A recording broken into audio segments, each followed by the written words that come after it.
Hello everyone and welcome back to F1 2019. We are headed to round 5 in Spain. We're headed to the preseason testing site, which unfortunately we don't get to do any preseason testing during the game. It's only a real life thing.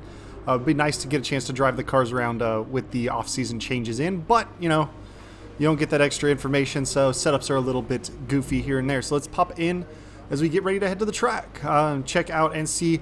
Our early development has failed. We're really hoping for that ultimate upgrade to hit and be there for us, but fortunately it looks like it's going to have to be pushed off to Monaco. Now it is going to be a little bit cloudy, but luckily no rain this weekend. And our team target now is a top 2 qualifying, a front row qualifying session, which has been tough for us so far this season. Now you can see as we pop into the R&D the failures there and see if anybody's jumped up past us. But we should have 2 upgrades now coming to Monaco, but you can see now Mercedes and Racing Point have gotten past us, and Ferrari is right on our tail in the development charts again. So those other teams that took the big hits early on, they're starting to catch up. But let's head over to qualifying.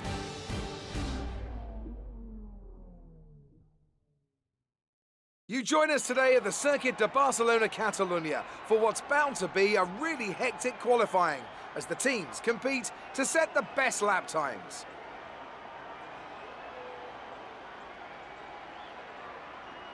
I want to talk briefly about the strategy in these qualifying sessions. Anthony Davidson, how can a driver adjust their approach to gain those critical extra tenths of a second?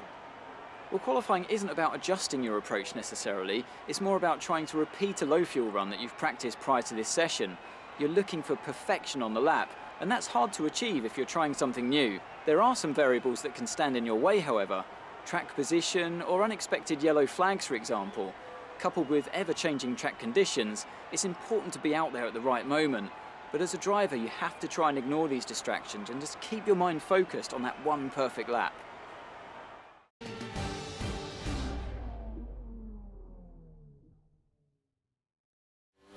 All right, so here we are hopping out onto the track as the sun is starting to come out a bit and get us some temperature up into the track here.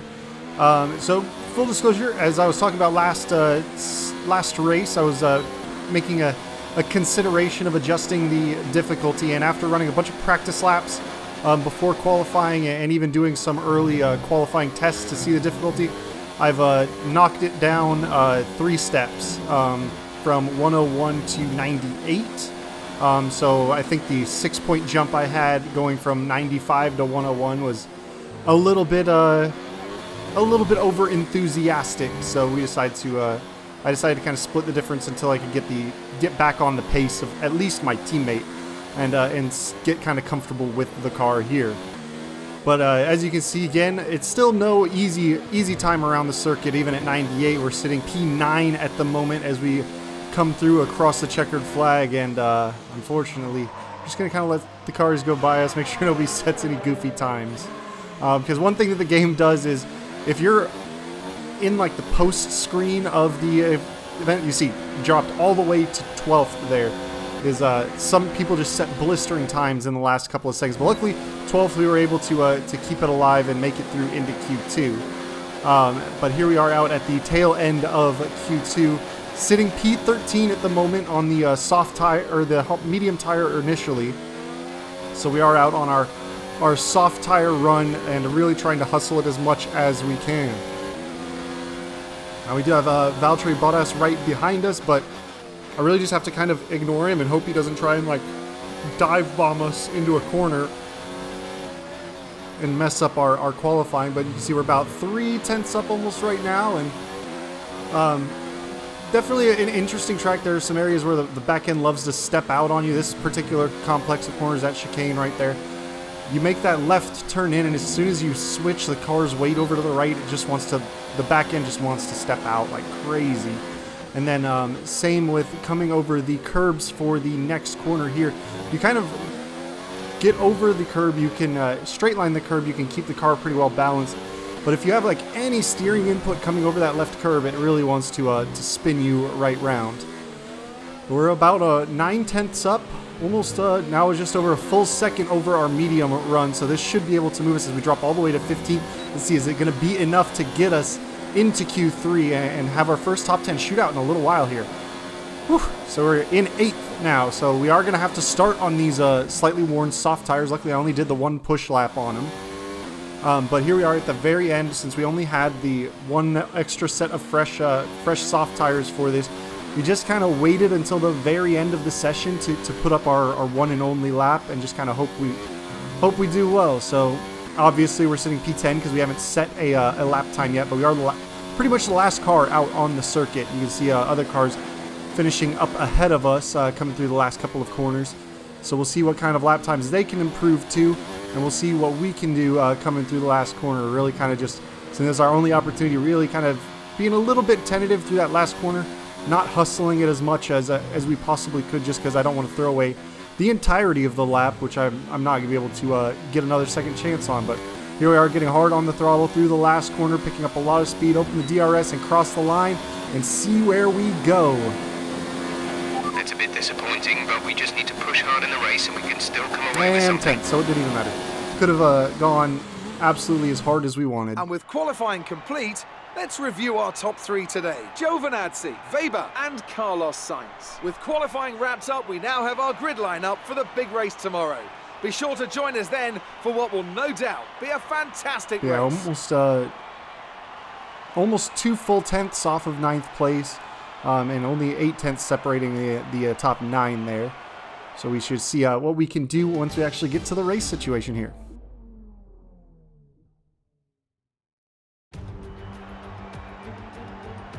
What does the Spanish Grand Prix have in store for us today, I wonder? I hope we see some tight wheel-to-wheel action down the main straight, circa Mansell and Senna way back in '91, or maybe we'll have a more strategic race here on a track where overtaking can be difficult. The Circuit de Barcelona-Catalunya, a track that will certainly force the drivers to push themselves. It consists of a very impressive main straight going into turn 1.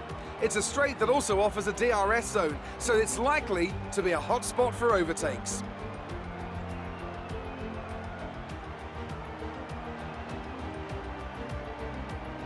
And it's an absolute pleasure to be joined once again by Anthony Davidson. So, let's briefly discuss Lewis Hamilton. There's a new gearbox in the back of that car, which means a grid penalty, and hopefully some excitement as they make their way through the field. Well, at the end of the day, it's always better to take some pain now than parking it up halfway through the Grand Prix. Let's just hope they can put that new gearbox to good use and get the results they're looking for. It's time to see how our drivers are stacking up after yesterday's exciting qualifying session. Antonio Giovinazzi will lead us away from pole position, with Lucas Weber alongside. As we continue through the rest of the grid today, we have Sainz, Verstappen, Charles Leclerc and Bottas, Perez, Albon, Norris and oldtimer, Stroll, Vettel, Devon Butler and Gasly, Russell, Hamilton, Kimi Raikkonen and Roman Grosjean. Ricciardo and Kevin Magnussen fills the last spot on the grid. And with lights out just moments away, it's time to go down to the track.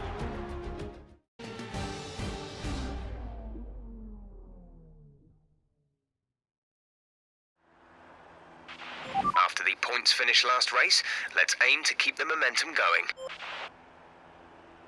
All right, so here we are. We've got a sun in the first part, and then track temperature is going to drop a little bit as the clouds come in. It's suggesting a 2-stop race for us here, but I'm going to try and see. We can stretch the life a little bit more on the tires, as we figured out during our practice sessions. As you can see, the personalized is asking for a little bit more life out of that soft tire, so I think I'm going to go ahead and try and make a 1-stop happen, try and see what we can do. And it's actually going to be significantly faster. You can see the projected race time almost 9 seconds faster by going to this 1-stop, because obviously we're taking that stop out. Now we are going to have to really push and conserve the soft tires early on.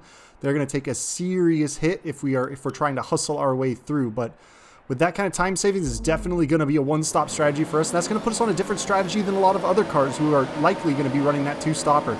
So as the lights drop out, we get a decent initial launch, but as we get into second, third gear, other cars start to make their way kind of alongside, and by a Stroll gets around the outside as we get ourselves set up for the lunge into turn 1. We're going to go ahead and go alongside Lando Norris there, and then kind of tiptoe our way through turn 1 into turn 2, trying not to make contact with Albon and Perez in front. And we're getting a little bit of a better run out of that corner than they are, but they're side by side, so we're going to probably have to kind of take a look Down the inside, 3 wide. Albon kind of turns into us. We have to correct and save the car a bit. We're able to get clear of those 2 cars. We've lunged our way all the way up to P7 after the first few corners here. So now we've got our sights set ahead. Carlos Sainz, we're going to take a look, make sure we didn't take any damage from the little nudge with Albon and Perez in the opening couple of corners. But we seem to be all right, and now it's just a matter of trying to keep this this front group near us. Albon's not going away, though. It's kind of closing up the back end of us, but we are able to kind of fend him off. No DRS available for him just yet. Now, one of the things that, obviously, the overtaking is difficult around this track, and it's kind of counterintuitive. It's not a narrow track. It's got some good straights with hard braking zones to make lunges in. But the problem is, and the thing that really makes it hard to overtake is what leads into those good long straights and overtaking zones. The corners entering those areas are mid to high speed and very aero limited. So if you're right behind another car, you're going to lose a lot of pace by being tucked up behind them and not able to take that corner as quickly to get a good run. So they end up making a lot of ground on the early stages of the straight, and then you have to try and just claw your way back. Now, when you're in just kind of like a one-on-one battle with the car, the main front straight is so long and so quick. It's a pretty easy overtaking spot. So it's definitely an area where you just kind of hope that almost hope that you're behind and have the DRS as we go a little bit wide into that corner there. But you see that group with Sainz in front of us is just kind of separating off.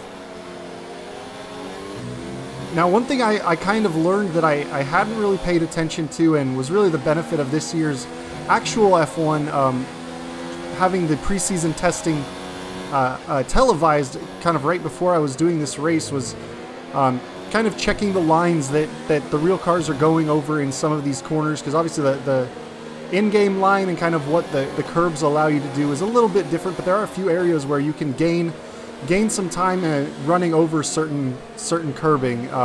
Usually the curbs are not very forgiving in this game, and especially on the exit, you're not able to get throttled down particularly easily.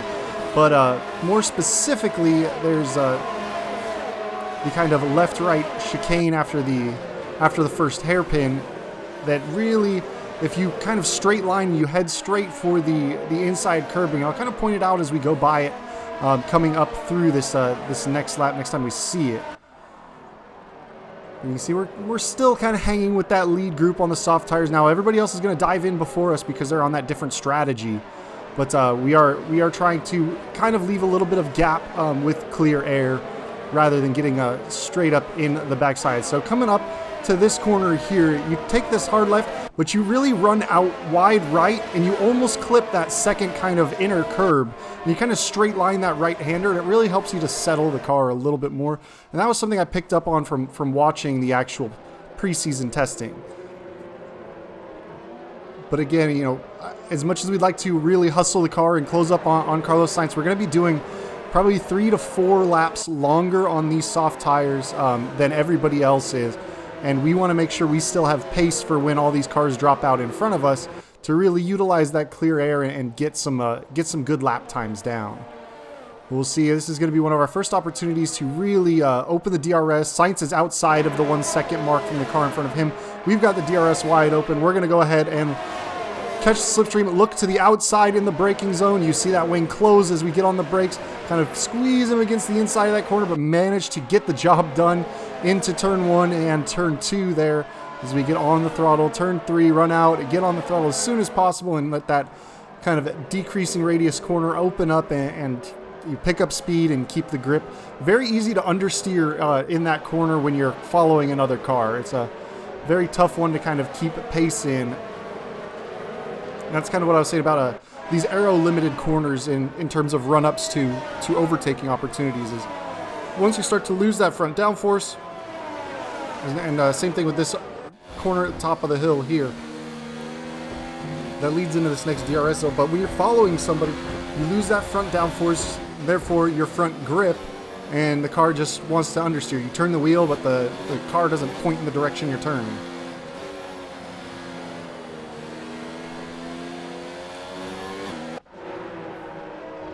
But Sainz is not going away. We are We are outside of the 1 second to the car in front of us, one of the Ferraris, so we are likely going to be under attack from Carlos down this straight here. So we take a peek back behind us, see what's going on. We are P6 at the moment, so we've made some good progress, but you can see just how long the straight is, the overspeed you get from that open DRS, and he's able to get the job done pretty easily. So now it's just a matter of staying tight with him, so by the next time we get down the lap, you're going to be able to attack him once more. We are in a McLaren sandwich at the moment. Sainz and Lando Norris are right behind us, but the lead pack is sort of getting away. That Red Bull, both Red Bulls, very quick. Giovinazzi is really kind of coming into his own in that car after having some early struggles in his career in the Red Bull seat.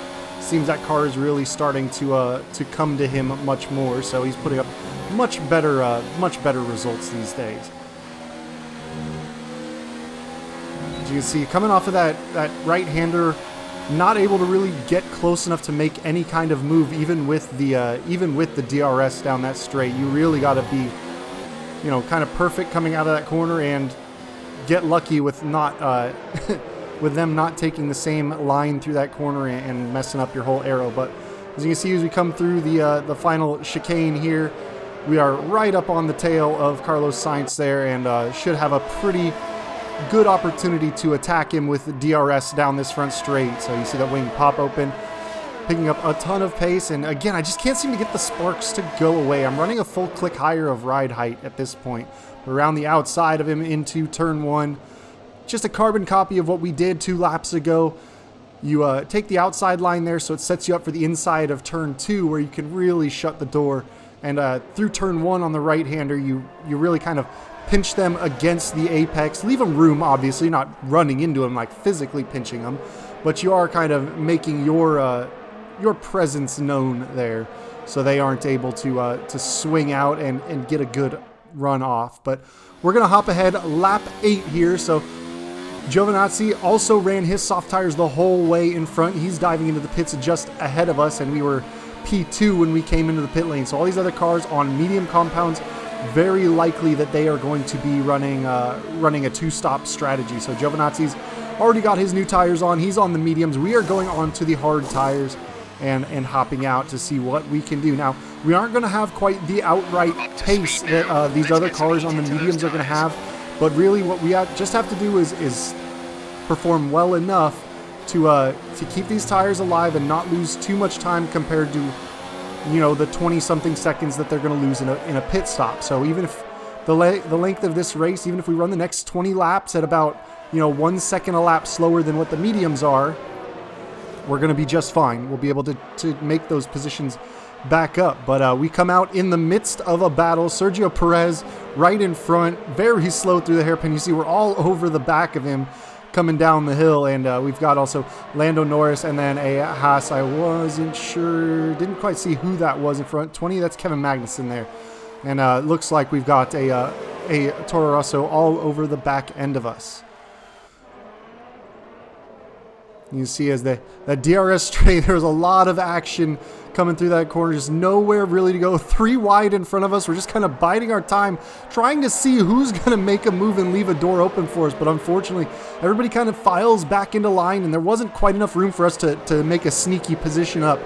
But we are running a slightly lower downforce. I wouldn't say lower downforce. I would say more drag efficient in our development, because as I usually do in the practice sessions, I try to make sure that we're kind of in the middle of the pack in straight line speed in the speed traps. So you can see DRS open, we're down the inside of Magnussen, down the inside of Lando Norris, and managed to just get that job done. Now he's going to have a little bit more pace on us through the next corners on that medium tire, a little bit more grip than we have in that flat-out right-hander than we do on the hards. So we have to wait just a little bit longer to get up on the throttle, a little bit more careful exiting to not spin the tires up, but we are able to get through them.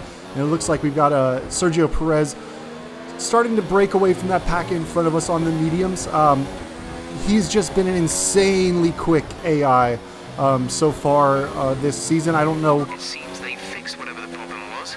I don't know if there was an adjustment to the AI systems at some point in one of the patches, but all of a sudden Sergio Perez just like started challenging for race wins and podiums, you know, out of the blue, while Lance Stroll was for the most part kind of down the order. Their development chart has definitely caught up to the pack. I mean, it's a very tight, I wouldn't even call it the midfield. Right now, the upper teams are all very close to each other. I mean, the evidence by the fact that we're essentially in 5th on the development chart, and we are only just kind of behind Red Bull.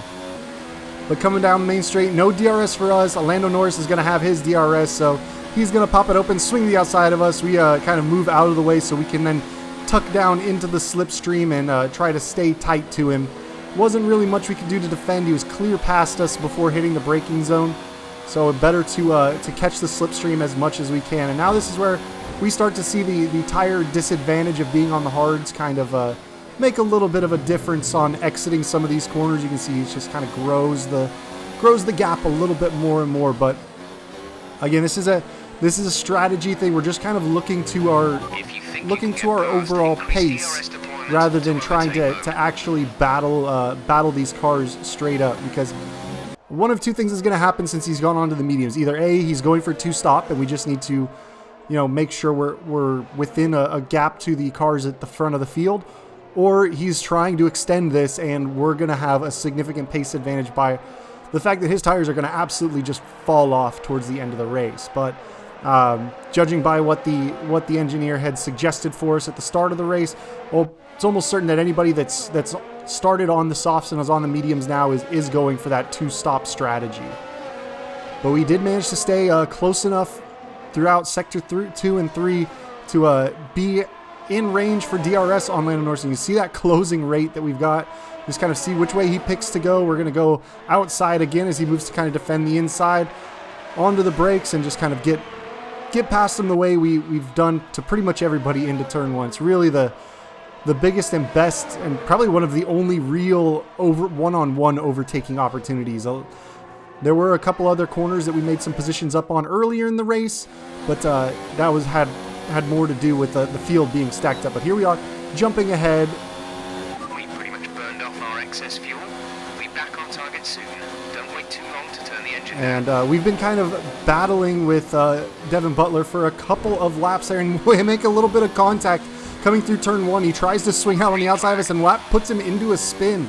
And that's what those yellow flags are behind us now. He's able to get the car going again and moving once more, but he tried to kind of lunge up the inside of us, and we gave him room on the inside of that corner. He just decided to exit it with a little bit too much pace and kind of just got his car unsettled. But hop ahead a little bit further, lap 20, the clouds are starting to roll in here, so the track temperature is certainly dropping, which is not necessarily going to help us out too much on these hard tires. We need to try and generate temperature, but we are hustling the car as much as we can. Stopping now. Our gap to the car in front is 6.0 And with those cars seconds. making their second stop, you can see we've inherited first place with 12 laps left to go. Now, we've still got a ways to go, and Verstappen, well, he's quick. He's a real quick, and he's already coming out of turn 2 there with Vettel right Gap behind. to teammate behind is 17.4 seconds.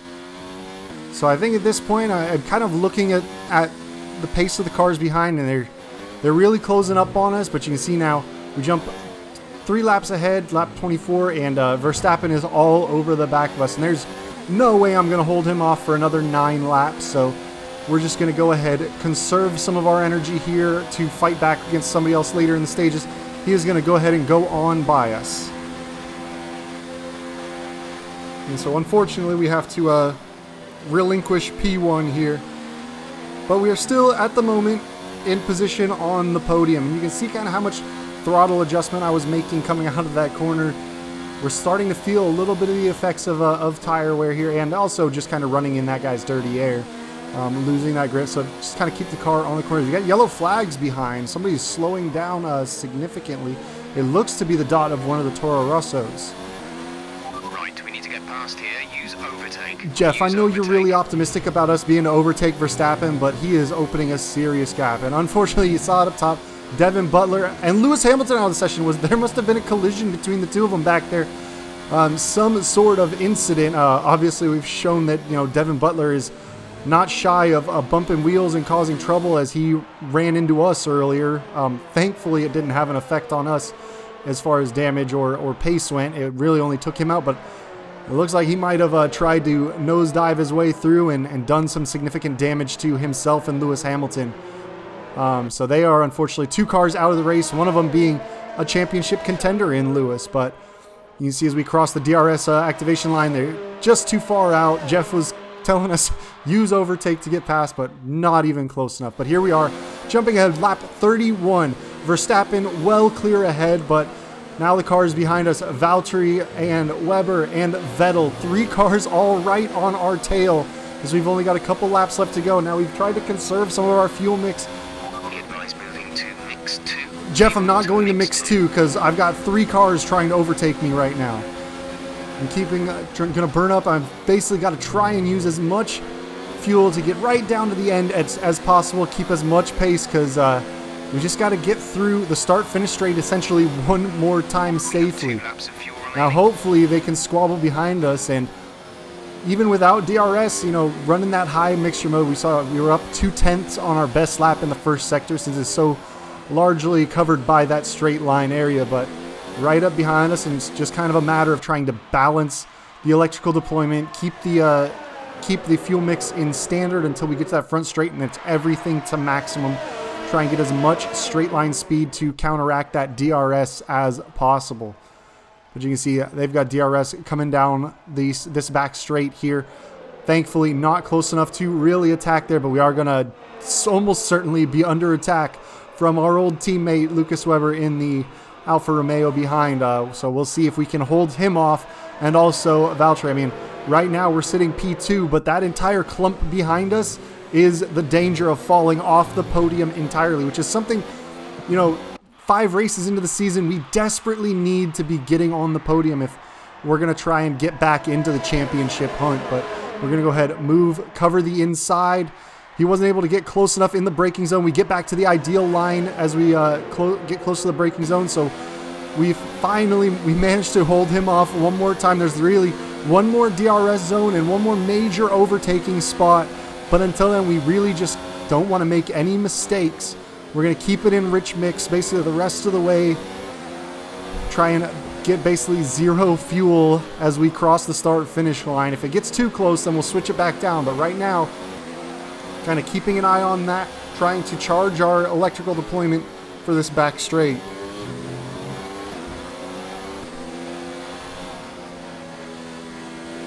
We carried good speed out of that right-hander over the hill.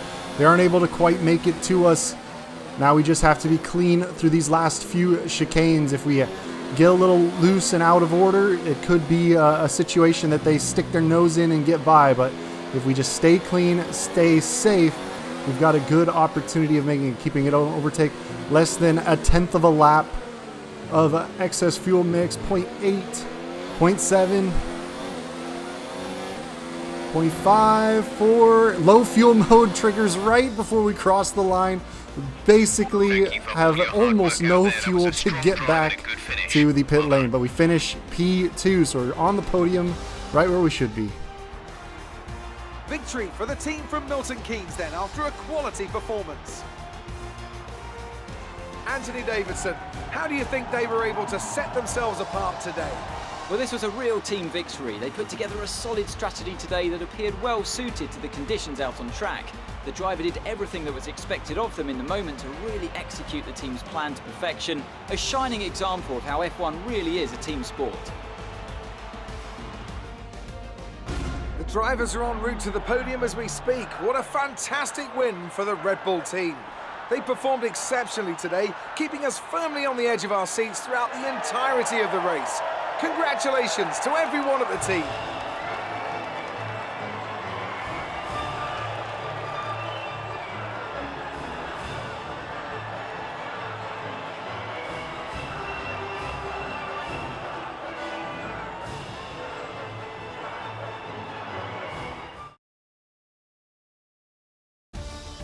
Let's see how the driver standings have changed.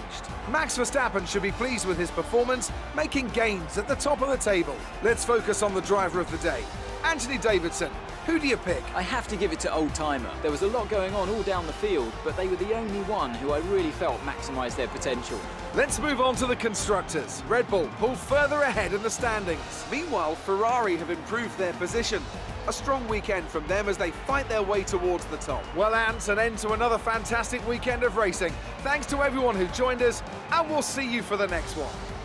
So the one-stop strategy definitely turned out to be the right strategy, put us in a pretty good spot to get towards the top of the field.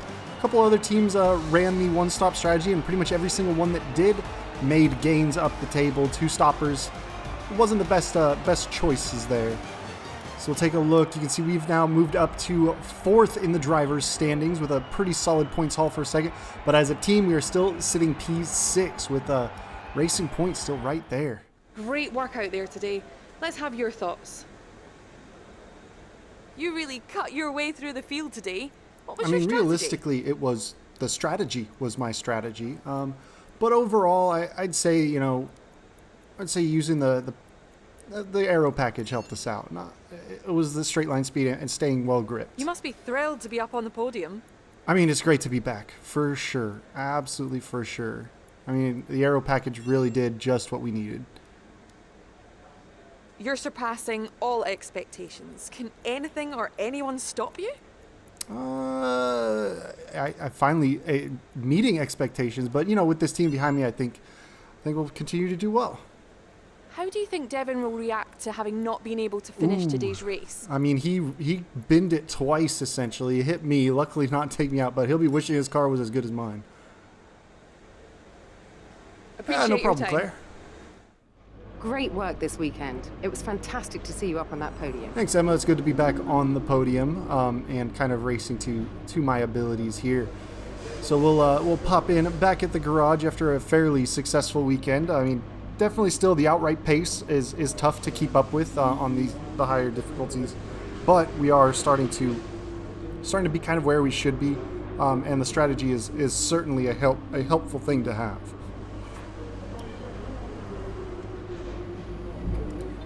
So there's an invitational event for us to do a little bit later and pick up some more fight in our rivalry there. But we're going to go ahead and pop in to R&D. We've got about 2,000 points to play around with. Obviously, we're going to have to spend the money, repurchase this failed development, so it should be ready for next week. Fingers crossed. I don't think it can fail after a repurchase. But we should have 2 things coming for Monaco, so a pretty big jump up. We've got about 1,300 left.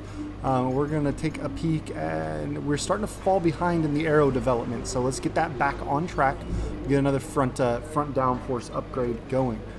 I'm just going to kind of take a peek and see at the health of stuff, 29, 30%. And then the gearbox, 5 races in, 49%, is in pretty solid shape. So we will hit this little checkpoint challenge at Silverstone in the 2008 McLaren, so one of Lewis Hamilton's old rides there. But after that, we will be headed off to the Principality of Monaco, where we're going to have another very tense city race. And that's really going to be an area where I'm going to have to improve my qualifying over the season. Otherwise, I'm going to be in a lot of trouble for that race, because pretty much where you qualify in that race is a huge determinant of where you finish, because it's so hard to overtake. But thank you guys for joining me once again as we run our way through Season 3. Hopefully we can continue to make some gains up the table, and I will continue to make some small adjustments to the difficulty rather than waiting until the end of the season like I've done in a couple of other seasons to keep it interesting for sure. But I will catch you guys next time. Thank you for joining me, and peace.